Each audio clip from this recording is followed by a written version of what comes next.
मेरा दूसरा घर। गाड़ा समाज के वो लोग हैं जिनके यहाँ मैं जाती हूँ, भोजन करती हूँ। मुझे कोई ऐसा भेदभाव नहीं लगता कि मैं उसके घर में जाकर नहीं खा सकती। ये खून एक है, आपका मेरा सबका खून एक है, तो फिर किस बात का हम ये बैर रखें और किस बात का हम करें कि ये गोरा है, काला है, इसके घर में नहीं बैठेंगे, ऊपर बैठेगा, नीचे बैठेगा। ये कहने वाले हम कोई नहीं। परमात्मा ने सबको शरीर दिया है और परमात्मा ने सबके जीवन के लिए एक अवधि दी है। हम उसका निर्वहन करेंगे, ना किसी को कष्ट देंगे और ना कष्ट लेंगे।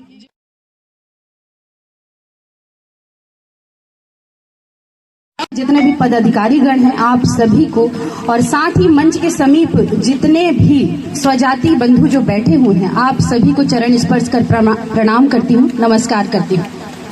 समाज एक ऐसा विषय है जिस पर हर व्यक्ति को सोचना बहुत जरूरी है। मैं यदि साहू समाज से आती हूँ तो मुझे मेरे समाज के बारे में सोचना, मेरे मन के अंदर से भी विचार आना चाहिए।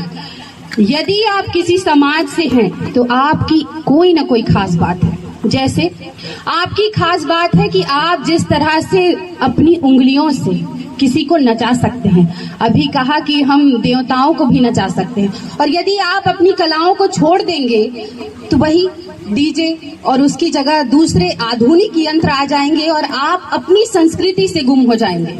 क्या आप यही चाहते हैं कि आपकी संस्कृति में कोई और आकर डीजे बजाकर चला जाए और जो संस्कृति आपने अपनाई, पूरे विश्व में फैलाई, वो कहीं विलुप्त हो जाए? आपकी संस्कृति को जब तक आप अभिमान से नहीं देखेंगे, स्वाभिमान से नहीं देखेंगे, तब तक आपकी संस्कृति नहीं बचेगी। एक बार विचार साझा किया अध्यक्ष जी ने, प्रांत अध्यक्ष जी ने। मेरे मन में भी ये विचार आया और मेरे समाज में ये कार्य हो रहा है, जो मुझे लगता है मानवता को देखते हुए बहुत ही महत्वपूर्ण है। विचार ये है, यदि कोई महिला विधवा है, उसके बाद यदि उसके बेटे का विवाह या पुत्री की विवाह होता है, तो हम उसे कोई भी मांगलिक कार्य करने नहीं देते हैं। क्या आपको लगता है कि कोई माता यदि विधवा हो गई तो वो क्या अशुद्ध या अछूत हो गई? हो गई क्या? नहीं हुई ना। तो हम अपने समाज में ये कुरीति क्यों रखें? जिस माता ने 9 महीने कोख में रखा, जन्म दिया और विवाह की बारी आई तो कोई और रिश्तेदार उसमें रस्म निभाने आएंगे? क्यों? आखिर क्यों? इस बदलाव को करना बहुत जरूरी है। नारी सशक्तिकरण तभी बढ़ेगी जब हम अपनी जिम्मेदारियों को निभाएंगे। जिस बेटे को जन्म देने में, जिस पुत्री को जन्म देने में हमने 9 महीने लगाए और उसे पालने पोसने में कितने सालों हमने लगाए, और जब उसकी खुशियों में खुश होने का समय आता है तो हमें क्या कर दिया जाता है? अनदेखा कर दिया जाता है। इस बात को गौर कीजिएगा। मैं आपसे अपेक्षा नहीं, आपसे अनुरोध करती हूँ, यदि आपको भी ये विचार सही लगे तो बिल्कुल आप भी इसको पालन करिएगा। दूसरी बात, हम अपने समाज में अक्सर कर ये देखने को मिलता है, कहते हैं कि छूत अछूत अब नहीं चलता है, कहते हैं ना, पर देखने को आज भी मिलता है। फिर किस बात के हम पढ़े लिखे? किस बात के हम पढ़े लिखे जब हमको आज भी किसी भाई या बहन के घर में जाकर पानी पीने में शर्म आए? आज जहां से विधायक महोदय जी हैं, ग्राम बेवर्ती, नेताम परिवार, अगर बेवर्ती से आए होंगे तो जानते होंगे, मेरा दूसरा घर। गाड़ा समाज के वो लोग हैं जिनके यहाँ मैं जाती हूँ, भोजन करती हूँ। मुझे कोई ऐसा भेदभाव नहीं लगता कि मैं उसके घर में जाकर नहीं खा सकती। ये खून एक है, आपका मेरा सबका खून एक है, तो फिर किस बात का हम ये बैर रखें और किस बात का हम करें कि ये गोरा है, काला है, इसके घर में नहीं बैठेंगे, ऊपर बैठेगा, नीचे बैठेगा। ये कहने वाले हम कोई नहीं। परमात्मा ने सबको शरीर दिया है और परमात्मा ने सबके जीवन के लिए एक अवधि दी है। हम उसका निर्वहन करेंगे, ना किसी को कष्ट देंगे और ना कष्ट लेंगे। जिम्मेदार इतना ही बनना है। अपने समाज के लिए जागरूक रहिए, अपनी कलाएं, अपनी प्रतिभा को हमेशा आगे बढ़ाते रहिए, अपनी मूलभूत चीजों को नहीं छोड़िए, और तभी समाज आगे बढ़ सकता है। मुझे इस मंच पर बुलाने के लिए और मुझे अपने विचार को प्रस्तुत करने के लिए, समय देने के लिए पूरे समाज का हृदय से धन्यवाद ज्ञापित करती हूँ। बहुत बहुत धन्यवाद।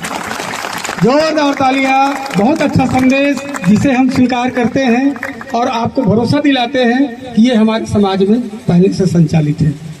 जननी पोषक ममता की संज्ञा है जिसे दी जाती, उस नारी के स्वाभिमान पर धब्बा आज लगा दी। अरे बाप लगाते बोली बिकते हैं अब दूल्हे, अबला के बापू के घर में कब से नहीं जले हैं चूल्हे। जलती अबला लुटती बहने, क्या यही विकास का पथ है? अरे जलती अबला लुटती बहने, क्या विकास का पथ है? युवा वर्ग भी बिक रहा है, स्वाभिमान मुर्दा है। अरे क्या हो गया रक्त को तेरे, क्यों चुप अब भी बैठा है? क्या नहीं तुम्हारा अंतर मन बस पत्थर का टुकड़ा है? उठा ले पूजा कर ले प्रतिज्ञा और बना इतिहास नया। नहीं लुटेंगे बहने अपनी, नहीं बिकेंगे अब जवां। अब हम सबको संगठित होकर के एक ऐसा अभियान चलाना है, इन दहेज के दानों को खुद का चेहरा दिखलाना है, खुद का चेहरा दिखलाना है, खुद का चेहरा दिखलाना है। ये जितनी भी कुरीतियां हैं उन सबको हम दूर करेंगे। क्रम को आगे बढ़ाते हुए, समय को ध्यान में रखते हुए मैं यही कहना चाहूंगा, वैसे देखने में आपके सर पे कोई ताज नहीं होता, वैसे देखने में आपके सर पे कोई ताज नहीं होता, लेकिन ग्राम पंचायत चनार के ऐसा कौन सा व्यक्ति है जिसके हृदय में आपका राज नहीं होता।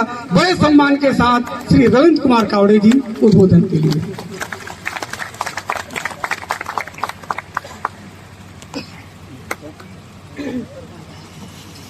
बोल बुढ़ादेव की, शीतला मैया की, मानसरी महोदय आसाराम नेताम जी, सुमन कावड़े जी, मैडम शिल्पा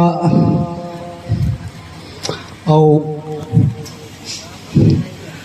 अंतुरी गाड़ा समाज को ग्राम पंचायत चनार की ओर से बधाई स्वागत है। बस इतना ही कह के बाड़ी देता हूँ। बहुत बहुत धन्यवाद।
ऐसे ही मजेदार वीडियो देखने के लिए हमारे YouTube चैनल तरुण कोर्राम को सब्सक्राइब करें एवं बेल आइकन ऑल पर सेट कर लें।